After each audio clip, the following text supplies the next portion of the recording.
ప్రభుత్వ పాఠశాలల్లో విద్యార్థులను చేర్పించాలి అంటూ అవగాహన కార్యక్రమం. పెద్దపల్లి జిల్లా ముత్తారం మండల కేంద్రంలోని అడవి శ్రీరాంపూర్ గ్రామంలో ప్రభుత్వ పాఠశాలలో విద్యార్థులను చేర్పించాలి అంటూ ప్రభుత్వ పాఠశాల ప్రధానోపాధ్యాయుడు ఇరుగురాళ్ల ఓదెలు ఆధ్వర్యంలో నిర్వహించినటువంటి అవగాహన కార్యక్రమంలో భాగంగా ఏసీపీ మడత రమేష్ ముఖ్య అతిథిగా పాల్గొని మాట్లాడారు.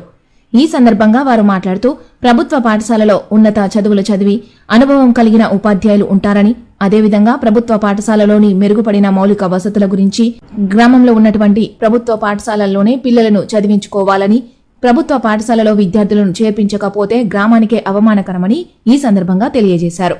ఈ కార్యక్రమంలో పాఠశాల అభివృద్ధికి తన వంతు బాధ్యతగా పిల్లల చేరిక కోసం ఇటువంటి అవగాహన కార్యక్రమాలను నిర్వహిస్తూ ప్రజలకు ప్రభుత్వ పాఠశాలల ప్రాముఖ్యతను తెలిపేలా కృషి చేస్తోన్న అడవి శ్రీరాంపూర్ పాఠశాల ప్రధానోపాధ్యాయులు ఓదెలను అభినందించి సన్మానించడం జరిగింది.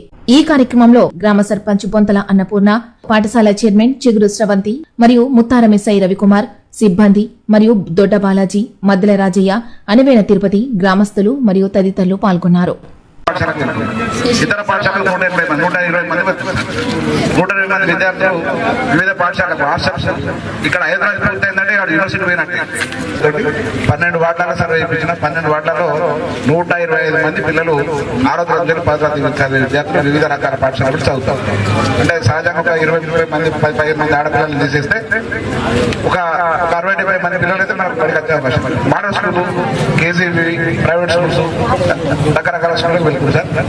సో మరి సక్సెస్ అంటే ఏంటి అంటే ఒక తల్లిదండ్రుల సక్సెస్ మీరు ఏంటి అని అనుకుంటే, తల్లిదండ్రుల సక్సెస్ మన పిల్లవాడు డాక్టరో ఇంజనీరో లేకుంటే ఇంకేదో అవ్వడం కాదు.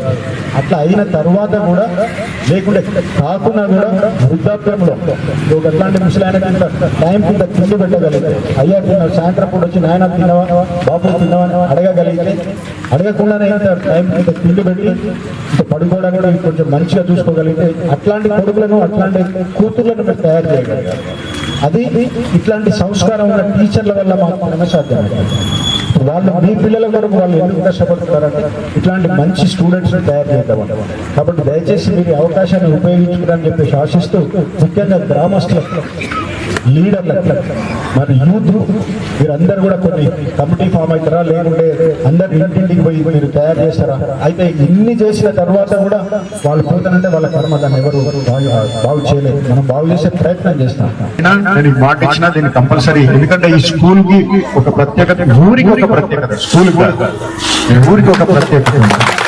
ఆ ప్రత్యేకతను ఇంతకుముందు నేను సిఐ చేసినప్పుడు ఇప్పుడు చూస్తూనే ఉన్నా కాబట్టి దీనికి ఒక ప్రత్యేకత ఉంది. ఆ ప్రత్యేకత ఇప్పుడు ఈ గవర్నమెంట్ వచ్చిన తర్వాత, మంత్రి గారు వచ్చిన తర్వాత రాష్ట్ర స్థాయిలో, దేశ స్థాయిలో కాక ప్రపంచ స్థాయిలో ఇది ఒక ఎగ్జాంపుల్ గా మిగిలిపోయింది.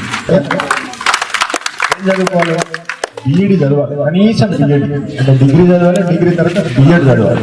బిఎడ్ చదివిన తర్వాత కూడా బిఎడ్ ఒక సంవత్సరం బిఎడ్ జరిగిన తర్వాత కూడా ఒక్క పోస్టుకు ఇప్పుడు మీకు చాలా మంది మీ పిల్లలు ఇంటర్మీడియట్ పిల్లలు, డిగ్రీ పిల్లలు మాకు ఉద్యోగాలు వస్తలేవు అని చెప్పేసి గ్రూప్ 1, గ్రూప్ 2, గ్రూప్ 3, గ్రూప్ 4 పడుతున్నాయి.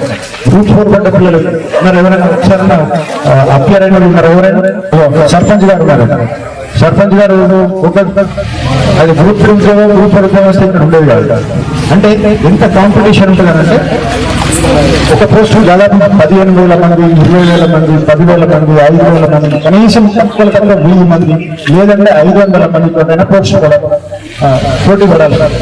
అంతే కదా, ఒక పోస్టు 500 మందితో పోటీ పడాలి. అదేవిధంగా టీచర్లు, గవర్నమెంట్ టీచర్ కానీ, గవర్నమెంట్ ఉద్యోగి కానీ సెలెక్ట్ కావాలంటే అంత పోటీ పట్టుకొని ఉద్యోగంలోకి వస్తేనే వాళ్ళకు ఉద్యోగం వస్తుంది. అంటే ఎంత తెలివి, ఎంత క్వాలిటీ, ఎంత ప్రొఫెషనలిజం ఉంటేనే వాళ్ళకు గవర్నమెంట్ టీచర్గా ఉద్యోగం వస్తుంది. ఇప్పటికీ కూడా వాళ్ళు మీ పిల్లల కొరకు, మన పిల్లల కొరకు ఇంత దూరం వచ్చి మీ స్కూల్స్ లో వాళ్ళ పిల్లలను చేర్పించండి అని అంటే మీరు చేర్పించకపోవడం లోపల చాలా విచారకరమైన, చాలా బాధాకరమైన విషయం. ఒత్తిడితోటి వాళ్ళు ఇబ్బంది పడే పరిస్థితులు ఉన్నారు. కాబట్టి దయచేసి మీరు ఇవన్నీ కూడా నిజాలే. ఇదంతా ఇక్కడ పిల్లలకు అవసరం లేదు. మీరంతా పోయి ఎవరికైనా చెప్పాలో వాళ్ళకి చెప్పాలి. ఎందుకంటే గాంజా అనేది ప్రతి ఇంటికి, ఒకప్పుడు గాంజా అంటే ఎవరికి తెలియదు, ఇప్పుడు ప్రతి ఊర్లోకి వచ్చింది, ప్రతి ఇంటికి కూడా వస్తాం. అది దానివల్ల తాత్కాలికంగా మీకు దాని నష్టం తెలియకపోవచ్చు, కానీ లాంగ్ రన్ లోపల మీకు ఆటోమేటిక్గా దానివల్ల పూర్తి కుటుంబాల నాశనం అయిపోతుంది. పూర్తిగా ఆ పిల్లలు నాశనం అయిపోతారు. ముఖ్యంగా ఆడపిల్లలకు సంబంధించి మీకు తెలియదు, మీరు పూర్తిగా అది మన ఇంట్లోకి వచ్చి మనల్ని నాశనం చేసిన తర్వాత మాత్రమే మీకు తెలుస్తుంది.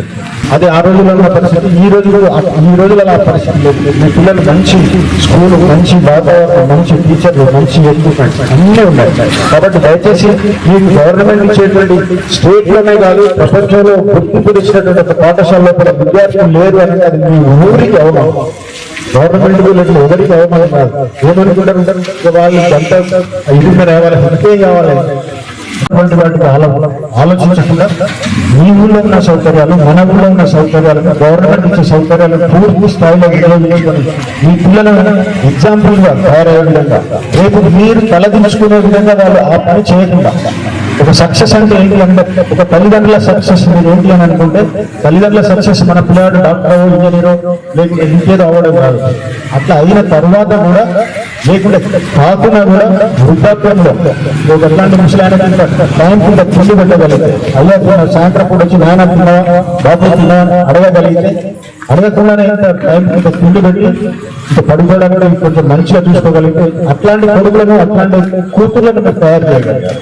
కులాలకు, వర్గాలకు అతీతంగా నేను ఒక ఛాలెంజ్ గా తీసుకొని ఈ స్కూల్ బాగు చేసిన ప్రయత్నం చేస్తారని చెప్పి శాసిస్తూ, ముఖ్యంగా ఈ యువతని మరియు పెద్ద మనుషులు, అన్ని రకాలైనటువంటి కులాలు, అన్ని రకాలైన మతాలు, అన్ని రకాలైనటువంటి అందరికీ కూడా నా యొక్క పోలీస్ తరఫున కూడా మా యొక్క విజ్ఞప్తి ఏంటంటే ఈ స్కూల్ బాగు చేసుకునే ప్రయత్నం చేయండి. ఈ స్కూల్ బాగు చేసుకునే ప్రయత్నం చేస్తే మీ పిల్లలే బాగుపడతారు. ఆ ప్రయత్నం చేస్తారని చెప్పి శాసిస్తూ ఈ అవకాశం ఇచ్చిన మీ అందరికీ కూడా కృతజ్ఞతలు తెలియజేస్తున్నాను.